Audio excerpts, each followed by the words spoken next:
Good afternoon, ladies and gentlemen. Let me welcome you here to this meeting of the Waverley Local Planning Panel for the 23rd of June 2021, being held by video conference. I'll start by introducing the members of today's panel. My name is Paul Steen, I'm the chair. The expert members are Mr. Peter Brennan and Ms. Jan Morell, and the community member is, where is she? Sandra Robinson. I'm sorry, you didn't appear on the screen, Sandra Robinson. I call upon the members of the panel to disclose any conflicts of interest they may have in relation to every item on the agenda today. I have none. I have none, Mr. Chair. I have none either. I have one in relation to item 4, Mr. Chair, which is the Bondi icebergs at 1 Knots Avenue. Yeah. I have done work for Bondi Icebergs Restaurant, and I've also worked for one of the objectors. Right, so you'll declare a conflict of interest in relation to item 4 and will absent yourself from that part of the meeting where we deal with that item and also the deliberations later. Yep. Thank you. Now it's we'll start in shortly on the first item on the agenda, but it is a long agenda, and we also have a planning, a heritage planning proposal to consider later on in the day too. There are lots of speakers, so I would advise all speakers to keep religiously to their 3-minute time limit, because no extensions will be granted. Thank you. We'll start straight in on the first item, which is not very long process, and the owners have made several changes to the scheme to satisfy the council planners' requests, and we now have a recommendation for approval. We don't challenge any of the conditions of approval, so I'm really here just to answer any questions if there are any. Thank you, Mr. Smith. Does the members of the panel have any questions for Mr. Smith? Mr. Chair. No. Well, thank you for attending, Mr. Smith, to answer questions. So at the conclusion of the public meeting later in the day, we will consider this application and notify our decision on the council website as soon as may be possible. Thank you. So we come to the next item, which is 2 Beryl Street, Bondi Junction. There are a number of speakers, and I think the first one is Mr. Tom Gellibrand. Is he present? I am. Hello, Mr. Gellibrand. So for the record, you are Tom Gellibrand and you're at 35 Ashton Street, Queen's Park. Yes, thank you. Yes. So I was the Deputy Director General of the Department of Planning from 2009 until 2012. And whilst I was there, I was directly responsible for implementing the standard instrument LEP program. And in that respect, I was directly involved in the review and finalisation of both the comprehensive and town centre LEPs for Waverley Council. So I am familiar with the strategic planning documents for the council. While I accept that the actual proposed development is not prohibited, we do need to assess the compliance of that application against the objectives of the zone, as well as to ensure that the application does have planning merit. So in terms of compliance with the R3 zone, my position is that the development does not provide the services that are required for the day-to-day needs of local residents. The scale of the development would serve, if approved, a catchment much greater than the suburbs of Queen's Park or indeed Waverley, and it would serve much more of a catchment that would extend well beyond the suburb of Waverley. A quick review of dermatological services, cosmetic surgeries, cosmetic injectable shops confirms that all of these are located in the Bondi Junction town centre, the Double Bay town commercial area, or smaller commercial areas such as those in Randwick around Frenchman's Road. Traditional GP services of 1 or 2 practitioners, however, do serve local needs of residents, and they are the sorts of things that one would expect in that R3 zone, not medical centres. Surgeries of 4 suites, like the one proposed, are located in commercial zones, town centres, and they're generally served by public transport as well as commercial car spaces, which is the right thing. I don't know of any medical centres of the scale that is before you today that are located in residential heritage precincts, and that's for good reason. The next thing, does the application have planning merit? Again, I think not. It's of a scale that is unsuited to a low density heritage residential precinct. It will generate significant demand for parking in an area that's more than 1 kilometre from the railway station and commercial car parks. Put simply, the application proposed is in the wrong spot. It will significantly impact the local amenity of residents without any direct benefit. As a professional town planner, it's clear to me that the application is inconsistent with the objectives of the R3 zone and will serve the needs of people well and truly above those required by local residents on a day-to-day basis. It's also clear that the application will impact on local amenity through increased demand for parking, and no mitigation is proposed or available in that regard. Put simply, the application must be refused. Thank you very much for hearing from me. Thank you, Mr. Gellibrand. Are there any questions of this gentleman from the members of the panel? No, Mr. Chair. Thank you very much, Mr. Gellibrand. Thank you. We'll move on to the next speaker, who is Ms. Debbie Watt. Is she present, please? Yes, I'm present.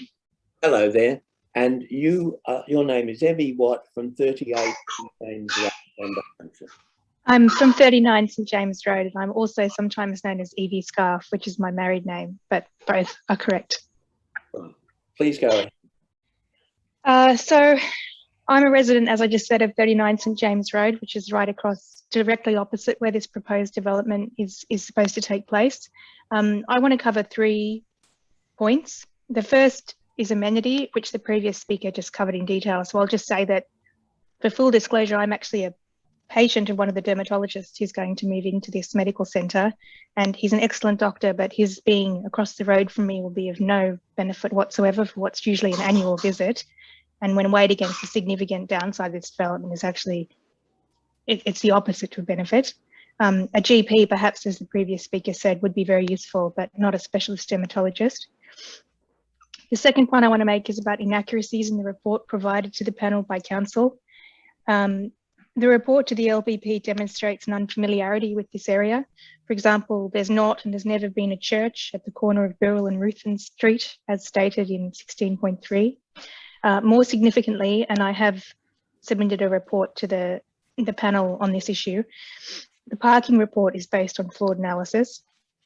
The parking contractor is clearly measured from a 100-metre radius as the crow flies from where this development's proposed, whereas council requested 100-metre walking distance. These two are quite significantly different, and it's resulted in an additional 29 spaces being submitted to council over and above the area that council had actually asked to be surveyed. The third and final point, which is the most important to me, is safety, which is not addressed at all in the council report, despite many submissions on this topic. I'm the parent of 2 small children under 5.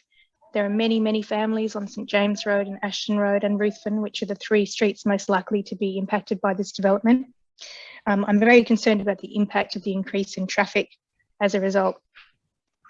There's significant pedestrian traffic, mostly children, from local families commuting to school, to St James Park, St James Road Park at the top of the hill, and Centennial Park within the 8 AM to 5:30 PM operating hours of this centre. Currently, no cars cross the footpath to 2 Beryl Street on St James Road, and they haven't done for a very long time. With the introduction of a car park on that street, there'd be a lot of traffic going through there, including cars circling, looking for parks who couldn't get in. And the kids, this is at the bottom of a hill where a lot of the kids are on scooters and bikes coming from the park, they're used to just flying down the hill, and the local residents know there's a lot of local traffic. These are no-through roads. Everybody's very careful. I'm just not convinced this would be the case for one-off visitors coming to a medical centre for one day. That's all I have to say at this point. Thank you. Thank you, Ms. Watt. Are there any questions from the members of the panel for this submitter? No, Mr. Chair. Thank you very much indeed for your submission. Sorry, Mr. Chair, could I interrupt you? It's Ben from the council. This meeting's not being broadcast on YouTube, so can we just pause until we make arrangements for it to be broadcast on YouTube? Okay, we'll have a short pause whilst that Thank occurs. I hope it doesn't take very long, Ben. Thank you. Working on it ASAP.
Hi, Mr. Chair. Apparently it's recording now. It's now being broadcast on YouTube. Thank you. I apologise to the members of the public for that delay, but we can resume now. And next speaker I have is Mr. Tony Moody. Chair, I trust you can hear me. So not only can we hear you, we can see you too. Well, that's unfortunate for you. Consultant planner. I'm of a number of neighbours. Can you tell us what the address is? It's a fairly long list, Chair, but I can forward it to you. Are they all in the vicinity of the development? Correct. How many houses? There would be about 12. Okay. They've got their own individual submissions, I should add, as well. Yes, we saw the submissions. Yes, please go. Chair and panel members, the use is not prohibited, but I don't have to advise the panel members of the decision of the former Chief Judge McClellan, who said an application for a permissible use is likely to be approved subject to acceptable environmental impacts.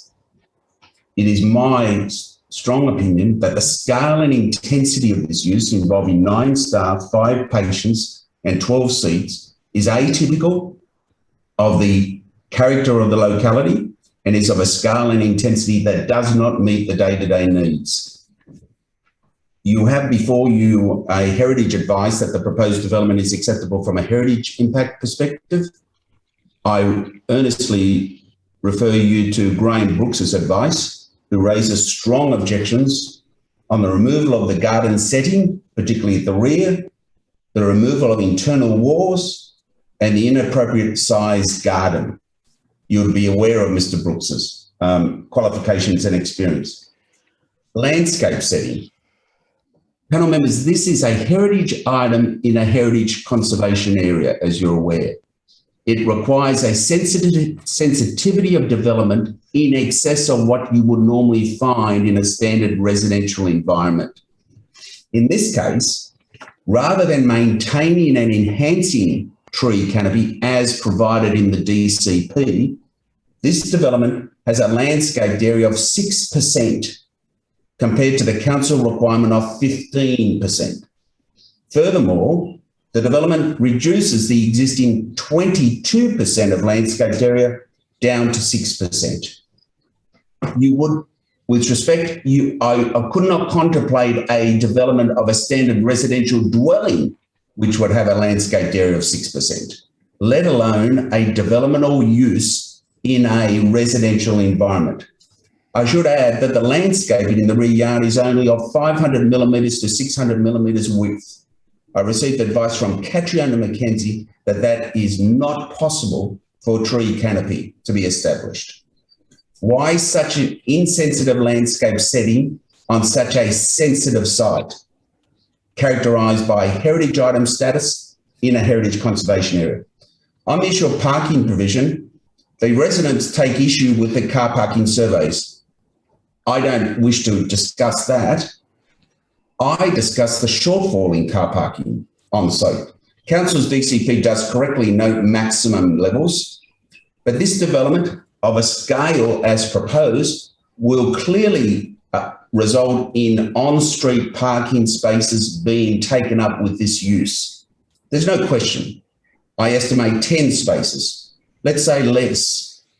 You have got a situation where the DCP promulgates the objective of retaining street spaces, but why should one use take away so many on-street parking spaces? Contrary to Council's DCP. You also have the situation that, and I totally agree with previous speakers, this is a use of a scale and nature and intensity that should be located in the Bondi Junction Town Centre. It is a site the council promulgates encouraging commercial uses in the town centre. Medical centres are obviously a positive use, but the scale and intensity must be appropriate. And in my respectful opinion, this is a scale and an intensity far in excess of what is contemplated on a site which contains a heritage item and is within a heritage conservation area. I earnestly request that the panel refuse the application. Thank you very much. Thank you, Mr. Moody. Any questions from the members of the panel for Mr. Moody? No, Mr. Chair. Thank you, Mr. Moody. Thank you. The next speaker is Mr. Daniel Barber. Is he present? Yes, I am. Thank you, Speaker. For the record, you are a consultant on behalf of the applicant. That's correct. I'm the applicant and town planning consultant. I also have Michael Lee here, which is the owner of the land and business operator. Right. Please go ahead. Thank you. Evening panel.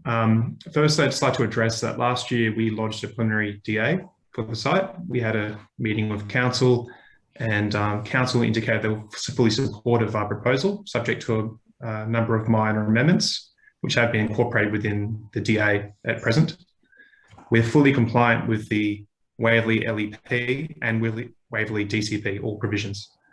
I wouldn't say, hearing the number of objectives, I wouldn't say it's a large scale and intense dermatologist. It's only 4 consulting rooms, which are used on a part-time basis. We're at 1/3 under the contemplated maximum floor area for the site. We're not proposing any increase in floor area on the property. We're restoring the existing heritage item that includes a number of intrusive elements and which is quite dilapidated. In our view, we're actually improving the parking situation. So we had proposed originally 2 parking spaces in accordance with the DCP. We saw the concern from the residents about the parking. So we decided to increase parking to 3 spots, more than the maximum. And we provided a scaled parking spot. We add a new parking spot on the street by removing a redundant vehicular crossover. We can operate between the hours of 7 a.m. to 10 p.m. in a residential zone. We're only operating 8 a.m. to 5:30 p.m. and we're not operating the weekend with the exception of one Saturday once a month. The DCP allows us to operate 7 days a week. We have reduced the hours of operation to make sure it closes at 5:30 and also on the weekends predominantly, because that's the greatest demand for parking is actually between those hours. Currently, there's 2 parking permits available for the current residents. So between those hours, we'll be improving the parking situation by removing those parking permits and providing no business use after those hours.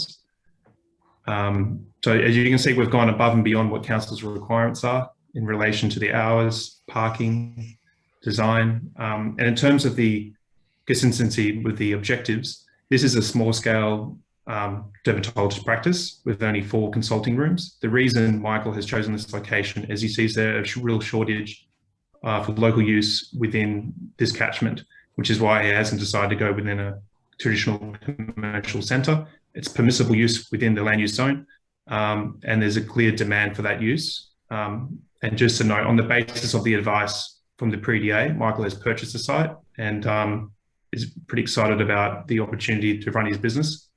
I have Michael here to just quickly discuss the business operations for the panel and to field any questions. For the record, you're Michael Lee. That's correct. My name is Dr. Michael Lee, and I've been practicing medicine for over 20 years. I'm a practicing dermatologist with over 10 years experience. I've been a resident in the local area for at least 7 years, and it's been my dream to open my own dermatological practice to deliver care in a warm and caring environment setting. I have an established relationship with local GPs in the area and understand there is a need for dermatological services. Rather than patients having to wait in an untimely manner, patients can be seen in a quick fashion. As I mentioned, I'm the owner of the small business and it's my vision to provide personal care to the local community. I chose 2 Beryl Street, Bondi Junction as the future home of my practice, as it's a beautiful building that will welcome patients who receive care in a warm, caring environment.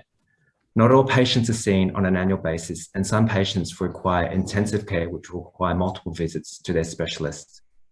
I look forward to restoring the building to allow the wider community to appreciate its heritage significance. Thank you, Mr. Chair. Thank you, Dr. Lee. Any questions from the members of the panel to either Mr. Barber or Dr. Lee? Yes, Mr. Chair, just to Dr. Lee.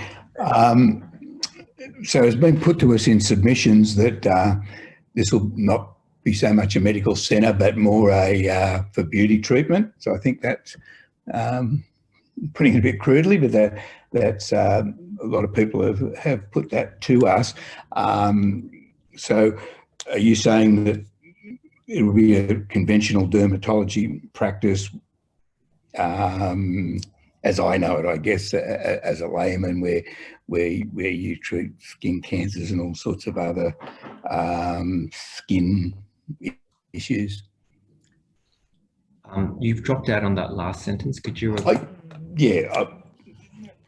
I just wanted to know the type of work the dermatologist will be doing. Is it beauty treatments, or is it more a conventional treatment as me as a layperson understands a dermatologist to do, treating skin infections, skin cancers, all that type of thing?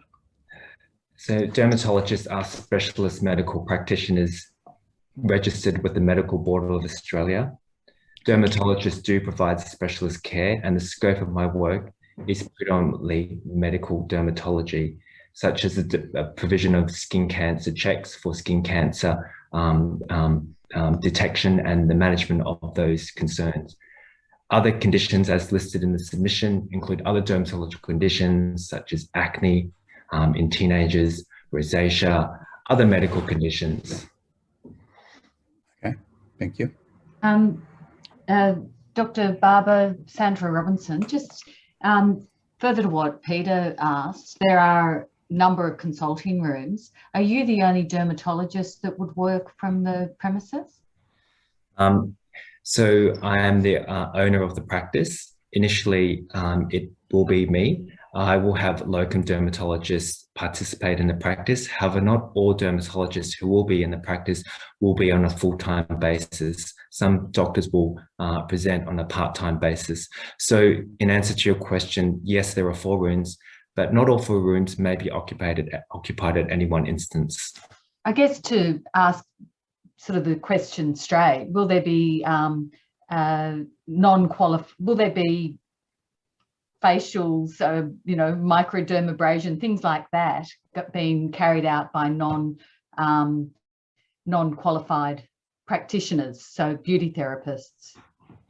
So the treatments will be provided by dermatologists who are medical specialists and dermatological nurses. Mm-hmm.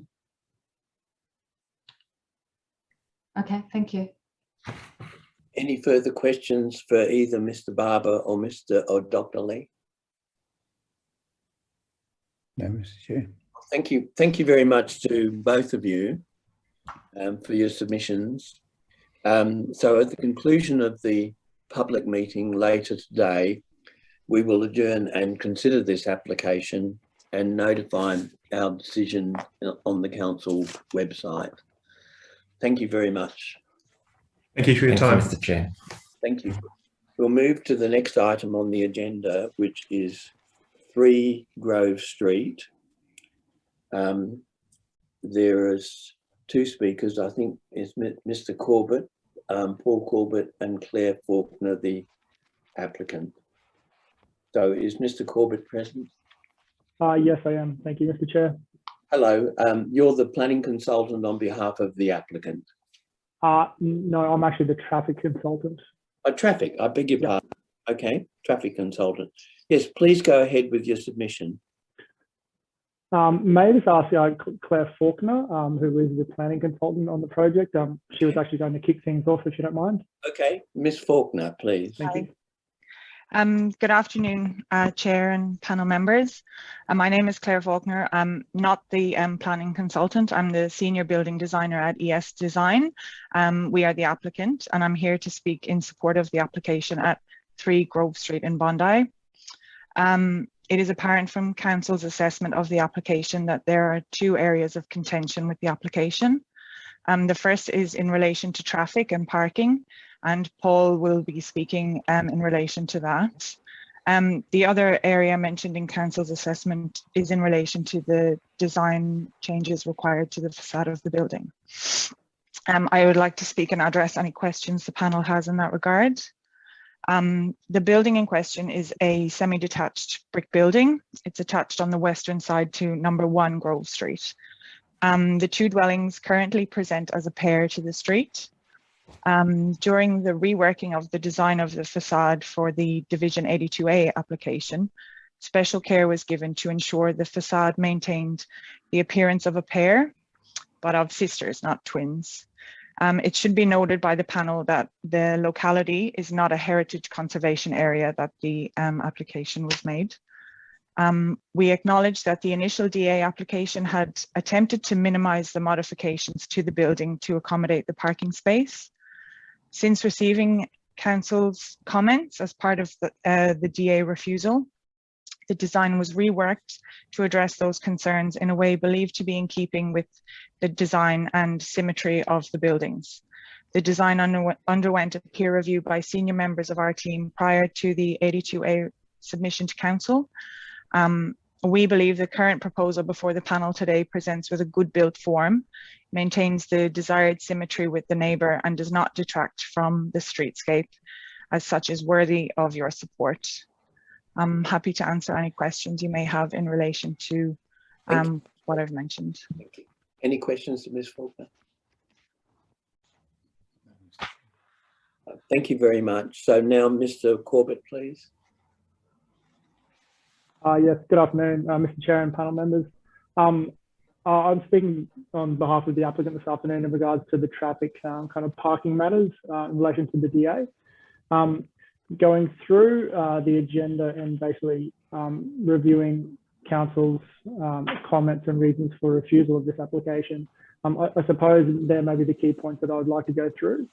From my understanding, in regards to the vehicle access and on-site parking space, it basically comes down to 3 issues, in my opinion, is the width of the vehicle crossing, the actual parking space dimensions, the prevalence of other driveways along Grove Street, and basically the loss of any on-street car parking as a result of the new vehicle access.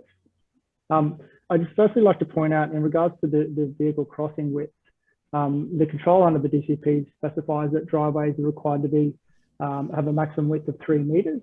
That actually is provided under the subject application, albeit the proposal is to provide the vehicle access hard up against the adjacent driveway that already exists.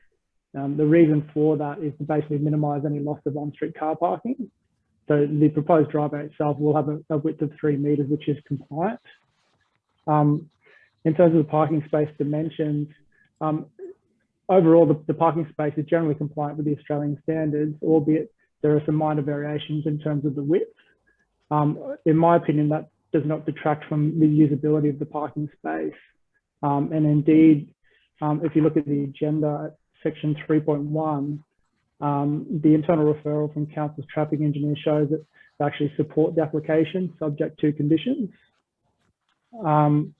In regards to the prevalence of existing driveways, in the agenda, figure 5 shows basically 4 existing driveway crossings in Grove Street. I'd just like to point out to the panel members that, in my opinion, it's probably not an entirely accurate diagram.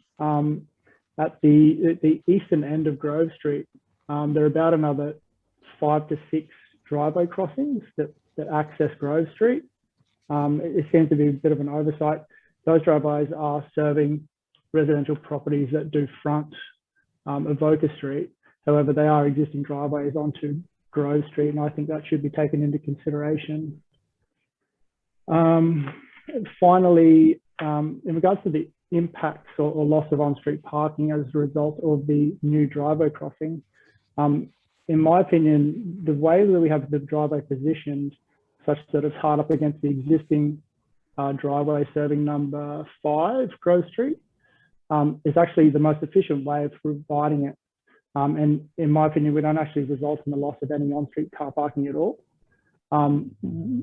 Basically, when you measure the length of Grove Street from the western edge of the existing driveway serving number 5 Grove Street to the intersection of Grove Street and Watson Street, it shows that you can fit about 6.5 parking spaces when you measure it out as per the Australian standard. And now once we actually provide the new vehicle crossing in the location proposed, you end up with 6 parking spaces still. So there's actually no loss of on-street car parking. And what we're actually going to do is, by providing the on-site parking space, we're going to lessen the demand on-street parking that currently occurs, because the owner of the property at 3 Grove Street will now be able to park their car on site, freeing up one parking space for other residents in the area. That's all I really had to say in regards to the application, and I would welcome any questions. Any questions of Mr. Corbett? Thanks, Mr. Chair. Would it improve things at all if the existing vehicle crossing to the adjoining property at number 5 and the proposed crossing here was modified so that you had a shared driveway? Would that improve things at all in the street? Or certainly, I guess now you've said that you go from 6.5 to 6, I guess it wouldn't help so much by reducing the size of the proposed vehicle crossing, but maybe you could comment on that. So you have one opening about 3 metres wide at the curb, and then splaying the driveway into both hard-stand parking or both parking spaces. Yeah, that's definitely something that could be done. My understanding is that council officers generally seek to provide kind of independent driveways for residential lots. But, you know, we'd definitely be more than willing to consider that, take that on board, and see if there's a way of kind of reducing that width even further. Okay, thank you. And apologies, Mr. Chair, could I ask Ms. Faulkner a question? Thank you. Yep. Just looking at the plans, where you've cut back, you've cut back the existing porch support to allow the car below. So, and you've relocated the post. So that area, is that a cantilevered section with a post just hanging there? Yes, so what we had proposed to do was to relocate the post to the opposite side below the gable to maintain sort of the symmetricality around the gable, and then just in order so that it didn't look like, you know, just one post kind of by itself, we did have one of the posts on the other end like cut short, similar to what number 1 Grove Street actually has on their fretwork. They have a shorter sort of post underneath the gable, but it's on the inside rather than on the outside where we would have it. So okay. Yeah, essentially it is cantilevered, but looking to maintain sort of symmetricality around the gable area. Okay, but you'd have this suspended half post.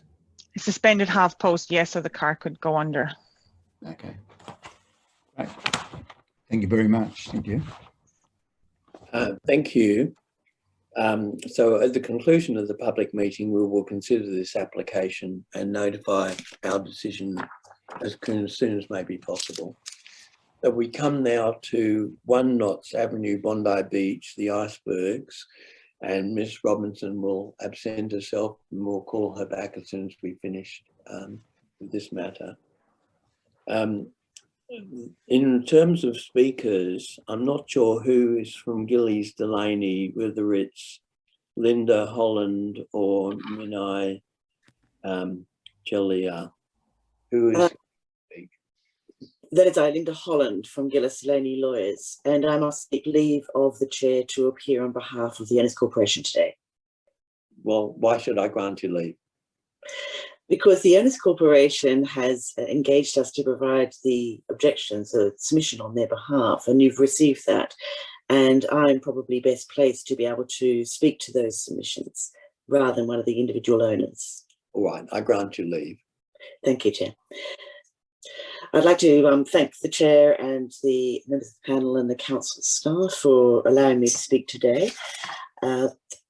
as I said, you've already got our submission, so I don't need to go into a great detail, but I've been instructed that the Owners Corporation, which is at 16 Knots Avenue, which is directly across the road from the Icebergs venue, has already been greatly impacted by the operation of that venue to date, and it strongly opposes the development application on the basis that it is going to exacerbate the negative impact they already experience. Over the last 20 years, the surf club has developed, in my client's submission, by stealth into a larger entertainment venue, which my clients say is already inappropriate for their residential location. The proposed further development will exacerbate those current problems and continue to negatively impact on the neighbouring residents. To date, the proprietors of the venue have failed to comply with various conditions of their previous development consents.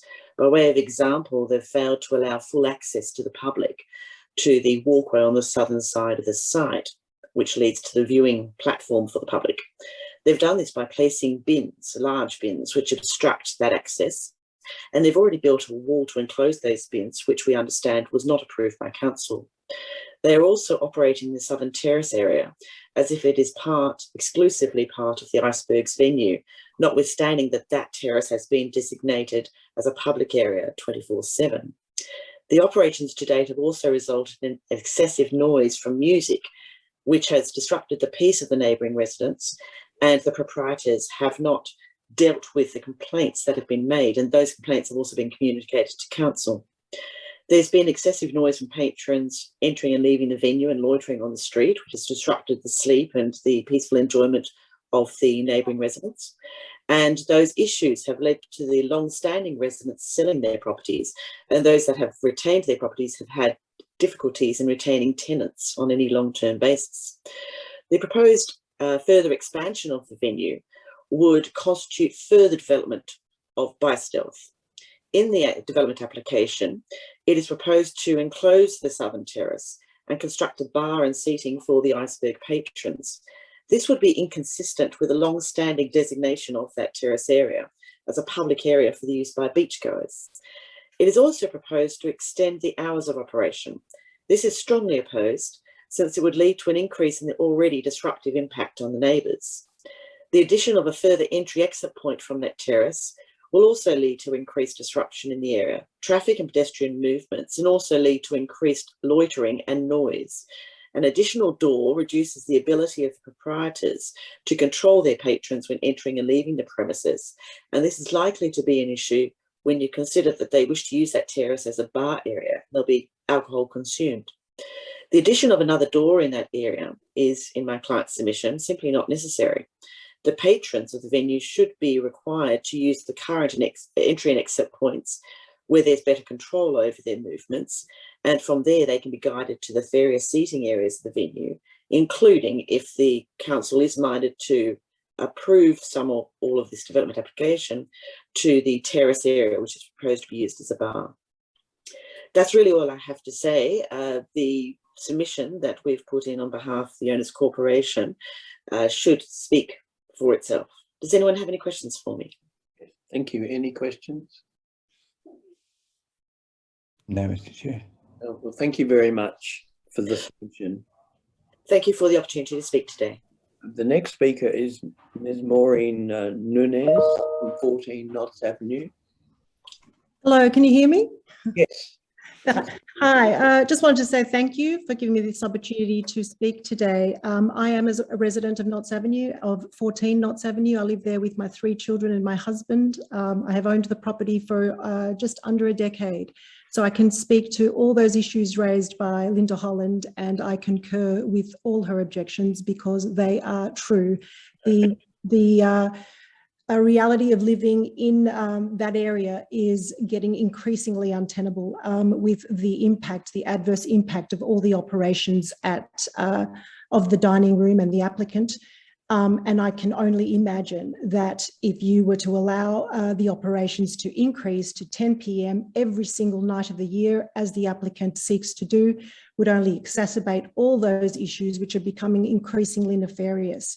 I am deeply invested in this community. My children are all members of the Icebergs Swim Club, of the Bondi Life Saving and Surf Clubs. We participate in volunteer cleanups of this coastal landscape. We love living here, and we choose to live here because of the natural and conservation area that is the coastal landscape here. We do not choose to live here because of the commercial operations of the kind that exist here at the dining room. There are a plethora of places that you can go to in the area, that is Bondi, if you want to enjoy a drink. I submit that allowing this application to enclose what is a public terrace to build a new bar is just an oppressive result for the amenity of the area, which is the subject area is zoned public recreation land, and immediately behind this area for the almost 300 residents that form the South Bondi community is zoned residential 1. So for the applicant to state in their submission that this area is largely commercial in nature is entirely disingenuous and an absolute half-truth.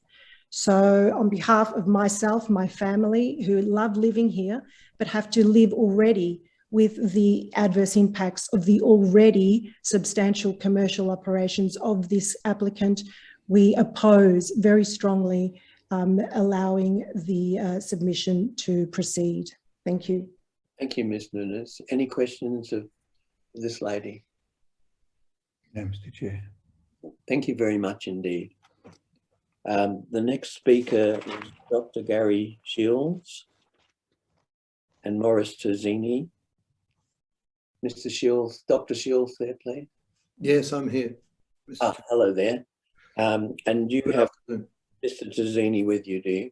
Yes, good afternoon. Yes, he's here. Yes. Yes. So you're the town planner representing the applicant. Please go ahead. Thank you, sir. Chair, panel, thank you for the opportunity of addressing you this afternoon on this very important application. It's important for a number of reasons, but not the least of those is that a number of years ago, council and the applicant sat down to look at ways of trying to improve Notts Avenue. And council was looking at solutions for improving the safety of pedestrians in Notts Avenue. And they involved the Icebergs, both the club and the restaurant, in how they might play their part in improving the area and the amenity. So what was suggested was that the Icebergs would address the key issues in their establishment, and that was fire, functionality, and more importantly, the appearance from the street. And what the council would do would be to improve the Notts Avenue street area to, as it is today, and I'm sure the panel's seen it, to a shared zone. It was quite dangerous prior to the council implementing that. I don't need to tell the panel how difficult it is for a use such as the Icebergs to function in these very difficult times of COVID. But Mr. Terzini and his team, to their credit, have retained all of their people in full employment. They've had to space people out, reduce their numbers, and continue their general operations. But the licensing police have required them to upgrade their kitchen, improve their fire facilities, and importantly, they've had to improve accessibility. They've done that quite effectively within this application. In conjunction with council, the proposal seeks to improve the appearance of the building as it addresses Notts Avenue. And if this application is approved, and we hope it is, and we indeed commend the recommendation to the panel, it will do just that. It will enhance and build on the further good work that's been done by the council. There's a few previous speakers that have made some comments which perhaps aren't as fulsome or as correct as they could have been. Firstly, the Icebergs Club has been here for over 80 years. The restaurant that we're talking about now has been here for over 20 years. The terrace area is approved for activities and patrons. There is no increase proposed in the total number of patrons on this site. The proposal for the use of the terrace includes a pergola, which will allow for that space to be used at inclement weather, where half the time now it simply cannot be used. It's not proposed to increase the number of people using that terrace. It is proposed to retain public access to the viewing area, and Mr. Tazzini has always advocated that. In fact, it was a critical part of his proposal. Chair, it is important to take the context of this into consideration.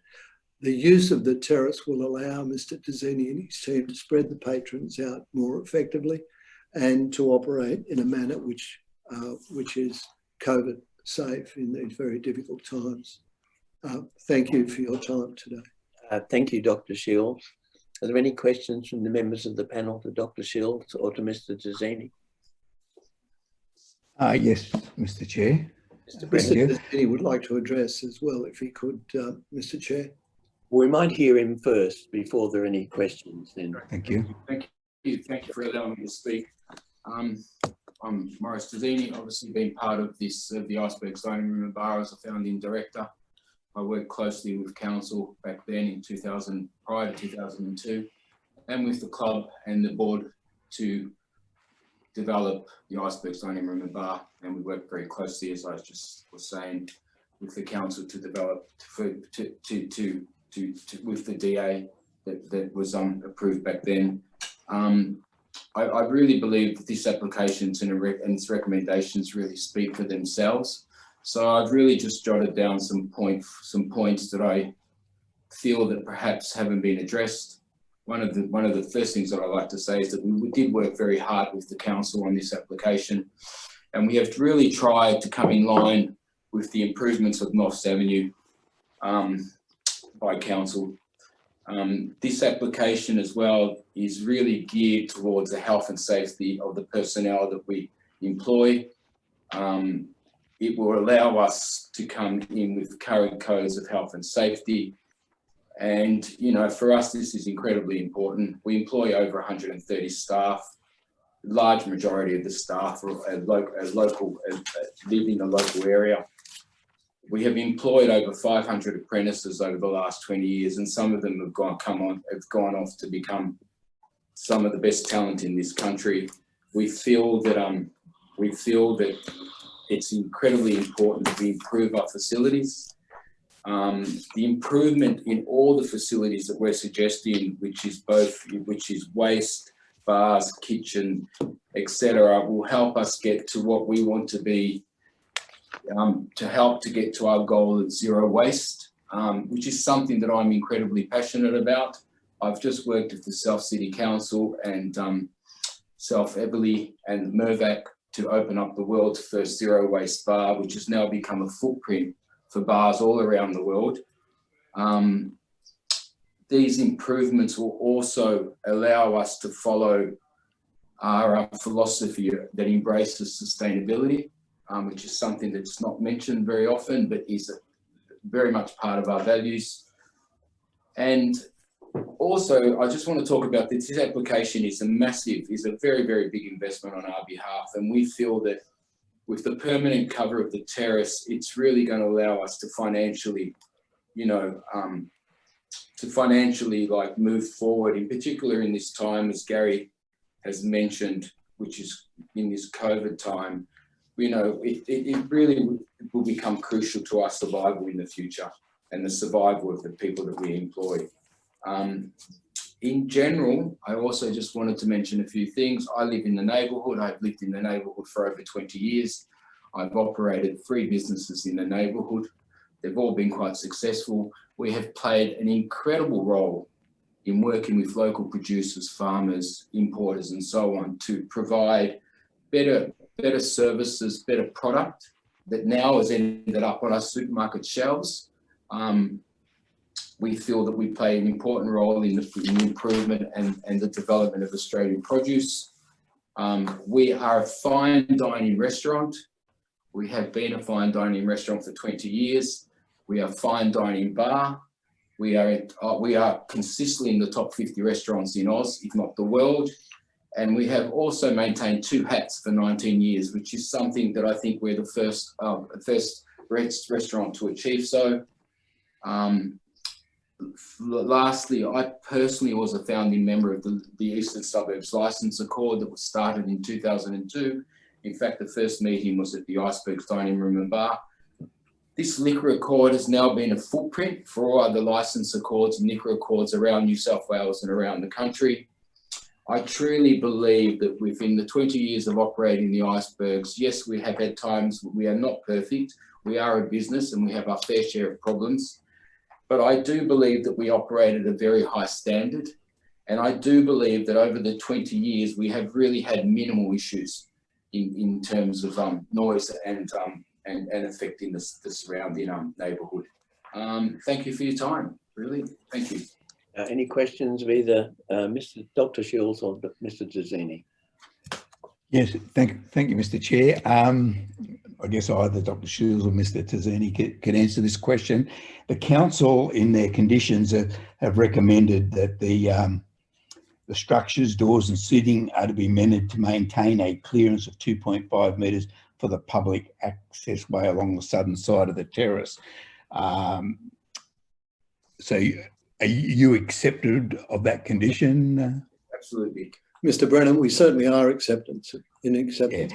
But the plans as they are presented at the moment show the dining area essentially encroached in that area, so there would be no viewing area. There'd be a minor adjustment to the drawings to facilitate that condition, but we've talked that through with council officers, and it's always been intended to have that viewing area. Yes, so we would adjust the drawings accordingly. Okay, and the other question, and Knott's Avenues, with the works done there, has certainly improved the appearance of the street. From my recent site inspection of the premises, there still seems to be a massive problem with the storage of waste and kegs and old furniture and bits and pieces. And I'd like to know what progress, if any, is being made to tackle that problem, because you've got this beautiful location, a great street upgrade, and you've got this mess out the front.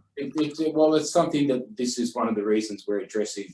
This is one of the reasons we've actually also applied for this application, is that it is something that does affect us on a daily basis. The building was built, the premises were provided to us. I don't think that waste management was really considered back then. And I think it's an issue that we've all been dealing with over the last 20 years. And it's something that is, paramount in our operations, And moving forward, we are hoping that we're hoping that this application and the consent to this application will be able to address most of those issues.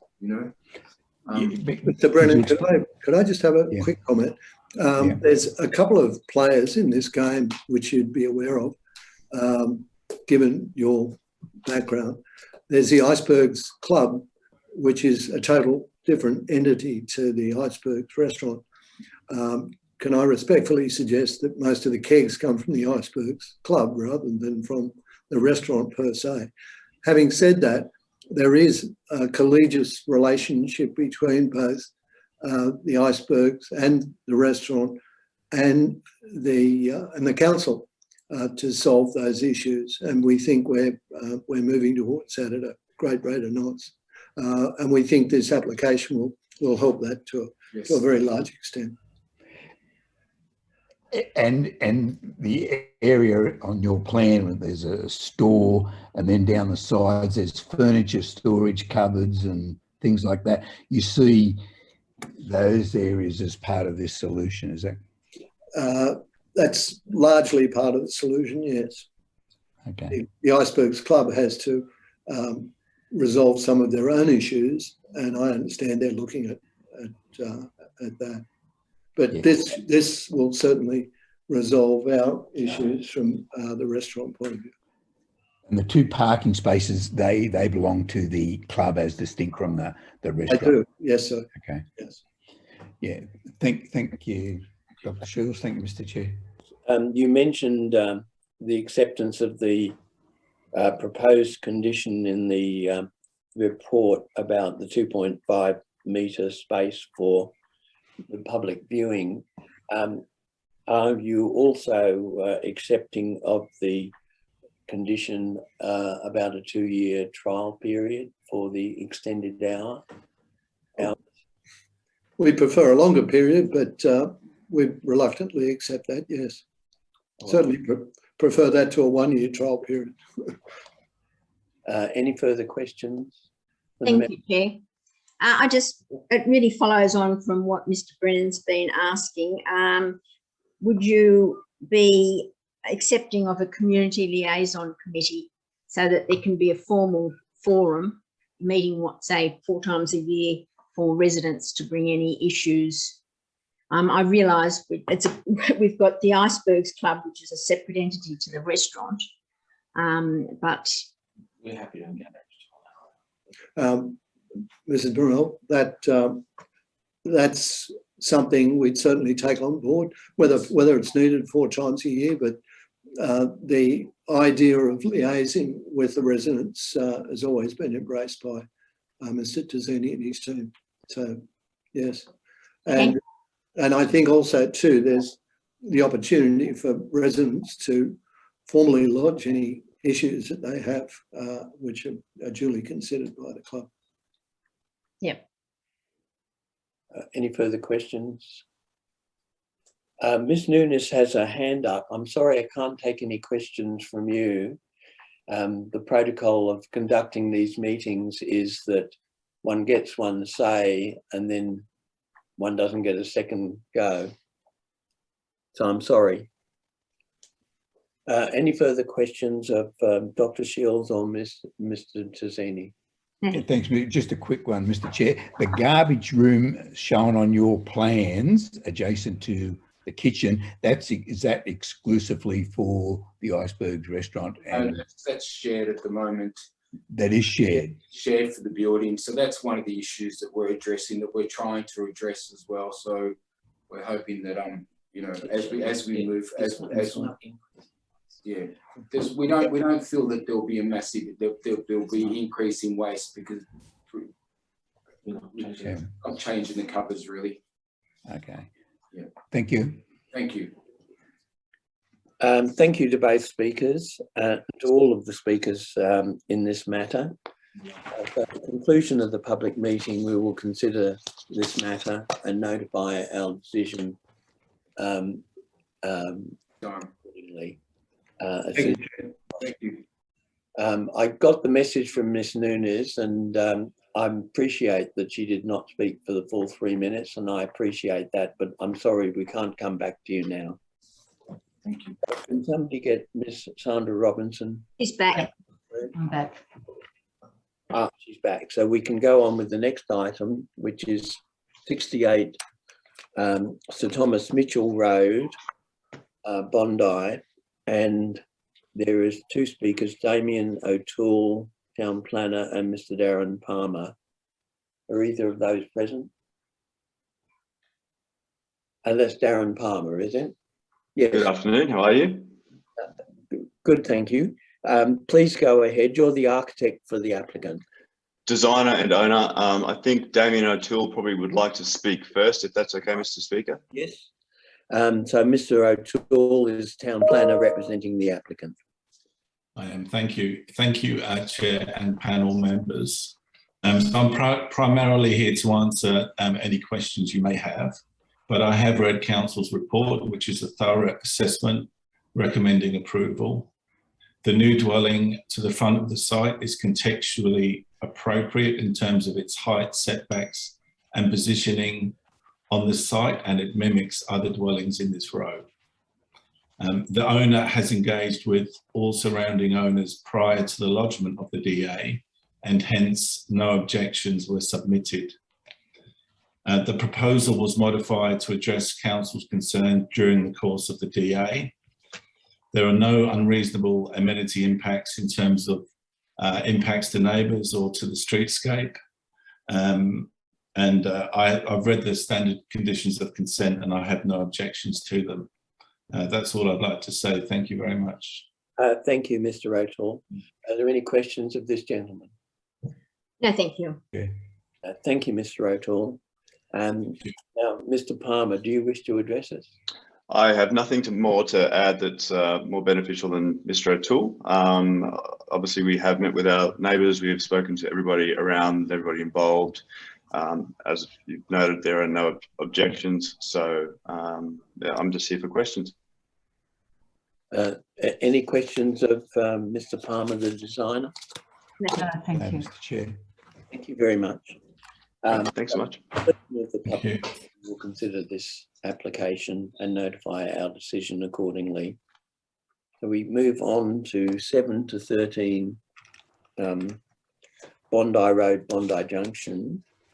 And the first speaker I have is Pierre-Antoine Chauvet. Is that person present? Pierre-Antoine Chauvet. Yes, I'm here. Oh, good. Sorry. Welcome. Sorry. You're from apartment 23, 42 to 48 Waverley Street, Bondi Junction. Yes. Yes, please go ahead. Okay. Thank you for letting me that opportunity. So the DBU assessment report from the council in regards to overshadowing contemplates effectively the council DCP in regards to north-facing adjacent dwelling units, which is our case, 42-48 Waverley Street. It concludes in a nutshell that the overshadowing of the proposed 7 to 13 Bondi Junction is not unreasonable. Well, I think this assessment is missing the overall context.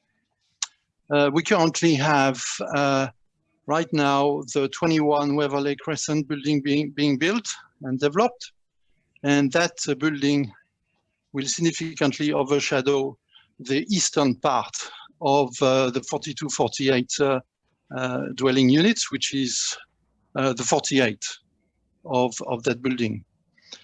More than that, the separation between the 21 Crescent proposed building, which is being built, and the new 7 to 13 Bondi Junction building is very narrow. There is only a few meters in between the two buildings.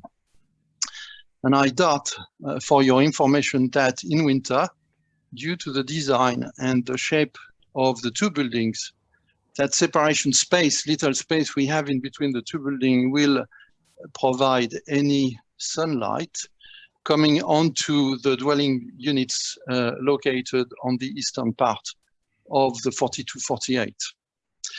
Therefore, I believe this is not a fair approach to consider the overshadowing of the 7-13 Bondi Junction in isolation without the overall context of another building being built, a separation in between the two buildings, which is very narrow and will not let the sunlight in winter. So therefore, I would request a revised overshadowing assessment that will take into context the overall situation we are in, especially for the eastern part of the Waverley, 42-48 Waverley, which will be deeply impacted, contrary to the other part, which is on the west, which will be less impacted. That's my request. I believe this is not a fair assessment of the situation which has been provided right now. Thank you. Any questions of this gentleman? No, thank you. Thank you, Mr. Chair. The next speaker is Anthony Boscovich.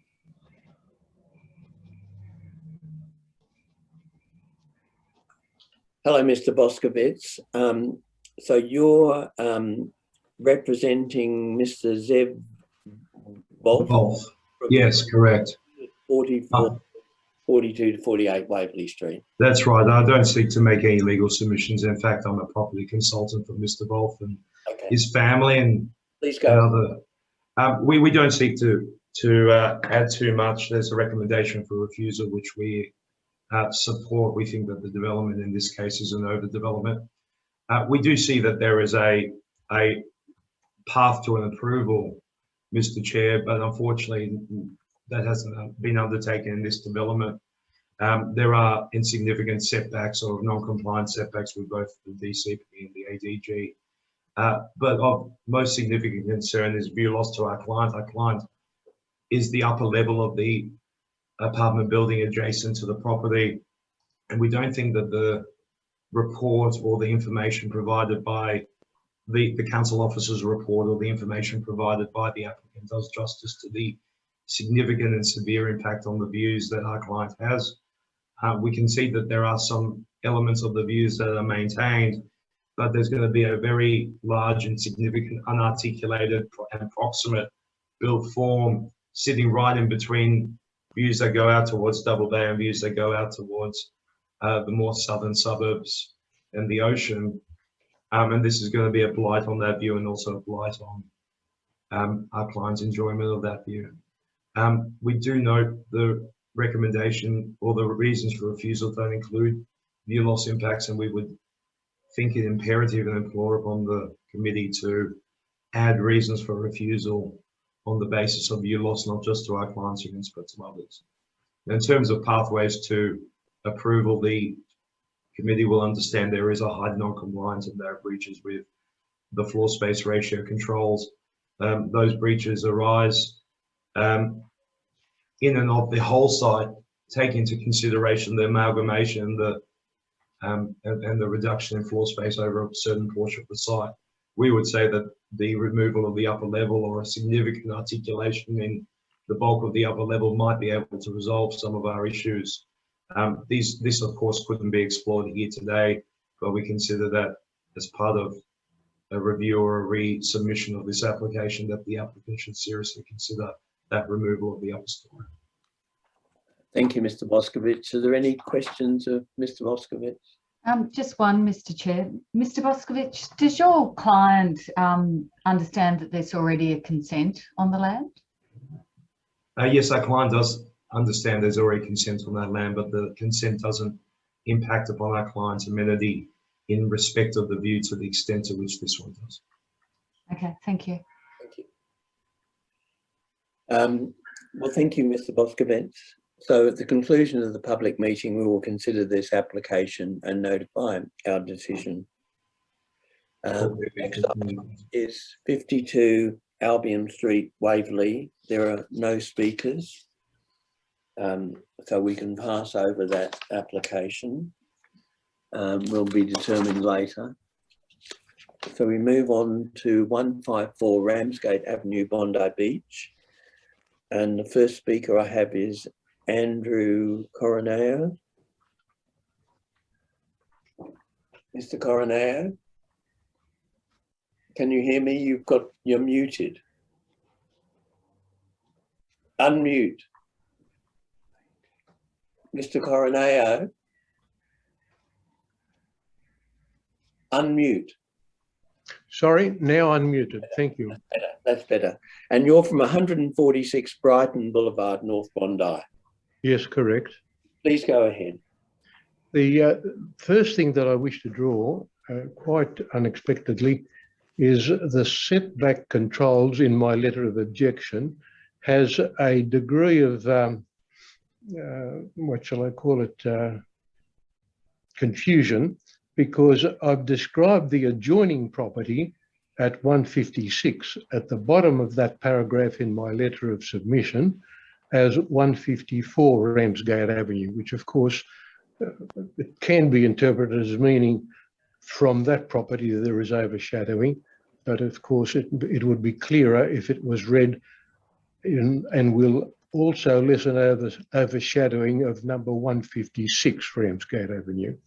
And the only other comment I have in passing is that our block is an investment block for medium level, shall I call it, not expensive accommodation, and concern is expressed that large parts of that part of Bondi at Ben Butler is being overdeveloped for the purpose of extremely expensive investment blocks or units for sale.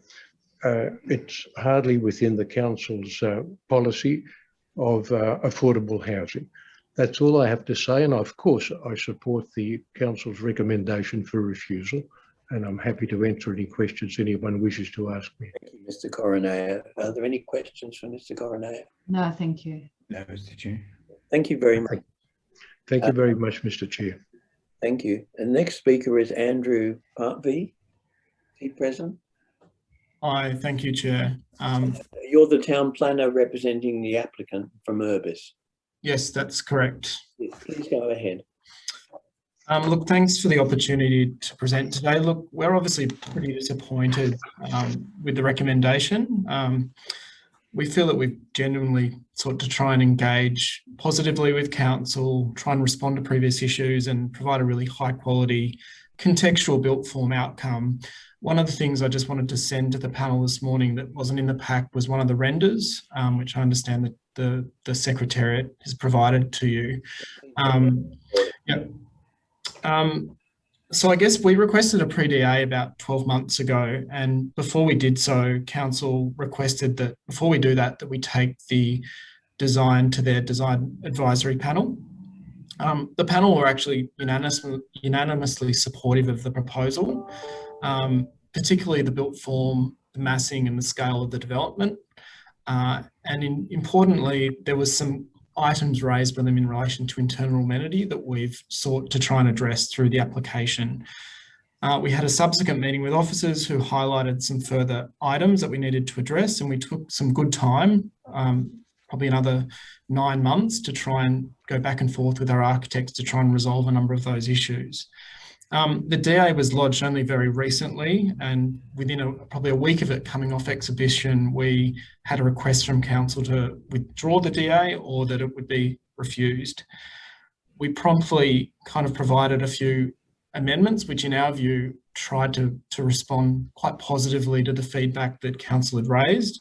And I guess at that time we were kind of advised that council don't have time to really be considering amendments, and that if you don't come back to us withdrawing, that we'd be putting it to the next panel meeting, which has really been 2 weeks ago since we were having that discussion.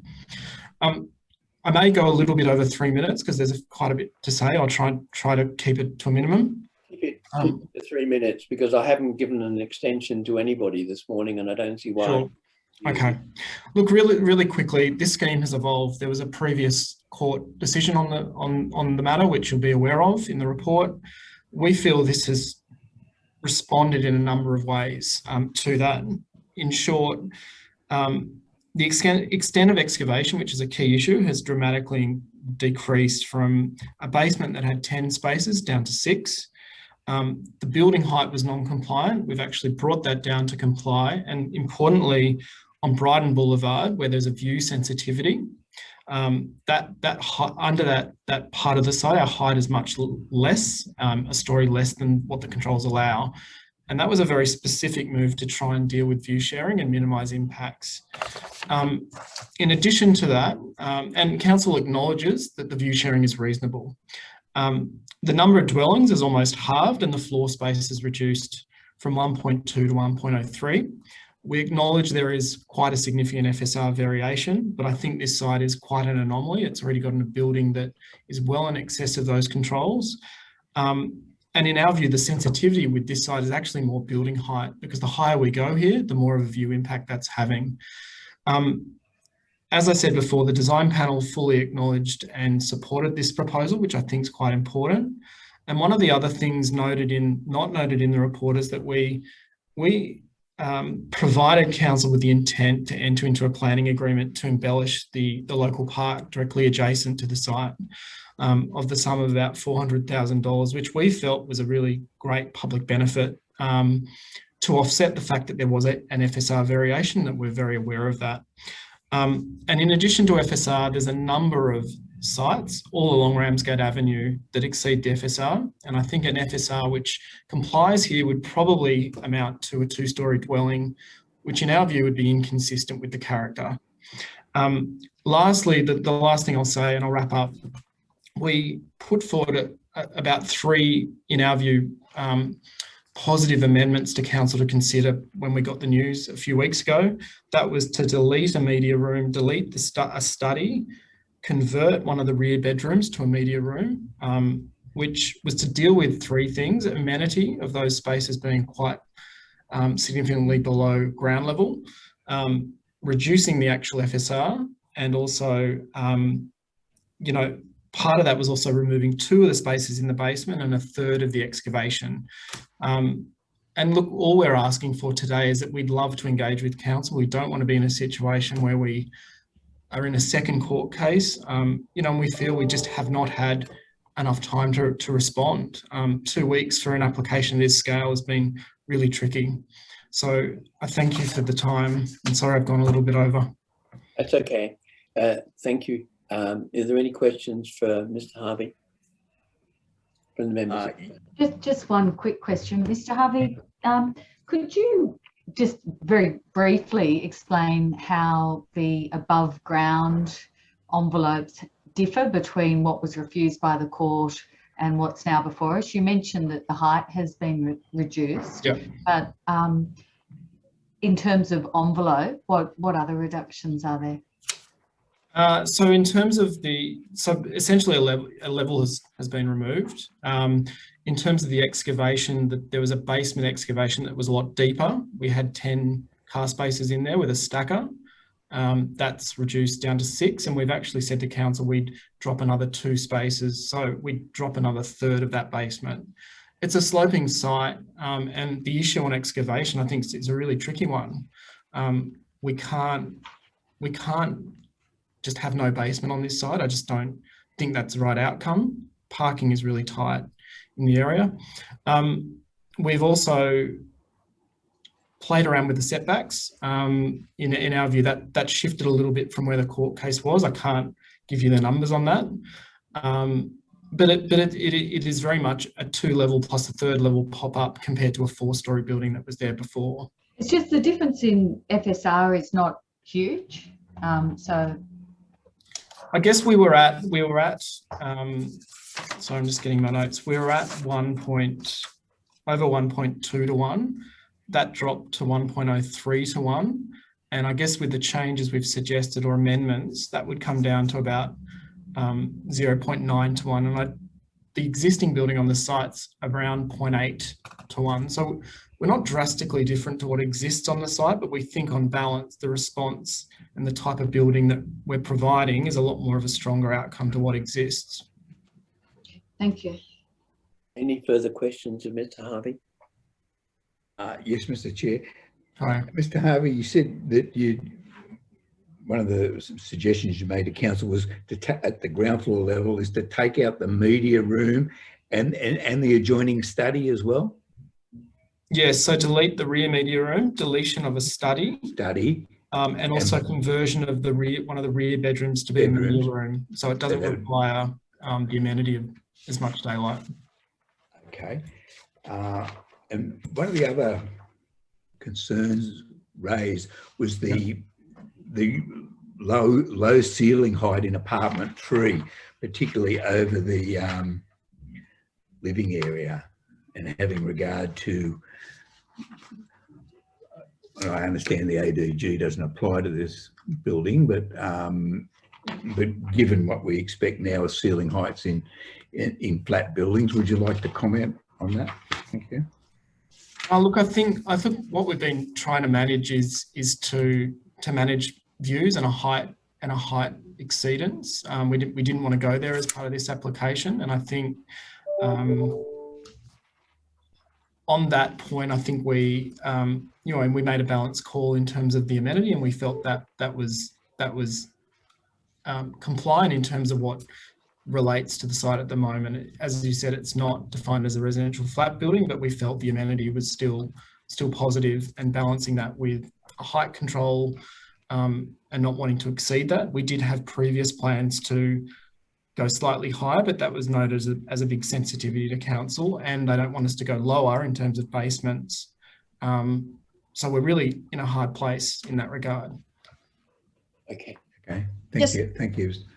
Thank you, Chair. Just one question. So the amendments that you suggested, that is the removal of the media and study and blah, blah, blah. Yes. Was that translated into a plan, or and the other thing is the 4.6 clause for the FSR variation related to the 1.03 one? We were kind of advised by council they didn't want to accept anything. So we put it in writing in an email and provided them an overview of what we're intending to do. Council said they weren't accepting any amendments and that they didn't have time to accept amendments. Okay. We'd be happy to provide a plan and we could do that very quickly. But the intent was that we had 2 days to respond. And then we were told where those changes in their eyes weren't going to go far enough, which we thought. So I'm just trying to understand what you are seeking of the panel today. Well, in an ideal world, we'd love to seek your endorsement to approve this DA. We feel that we've done absolutely everything that we can, but if the intent is that those amendments would be something that council are or the panel are agreeable to, we'd love to document them and seek a deferral and come back to this panel if that's possible. Okay, I just need to understand. Thank you. Okay. Thank you very much, Mr. Harvey. Well, Thank you. This application at the conclusion of the public meeting shortly, and we'll consider the application for a deferral in the last words that you said to the question. So that brings us to the end of the public meeting. So I'll close the public meeting with thanks to all of the speakers, and we will adjourn to consider the applications before us. So thank you very much. I'll close the public meeting. Thank you.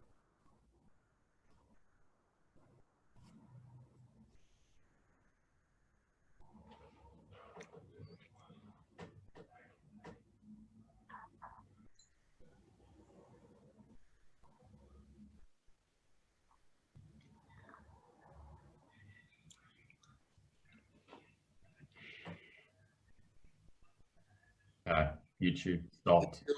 And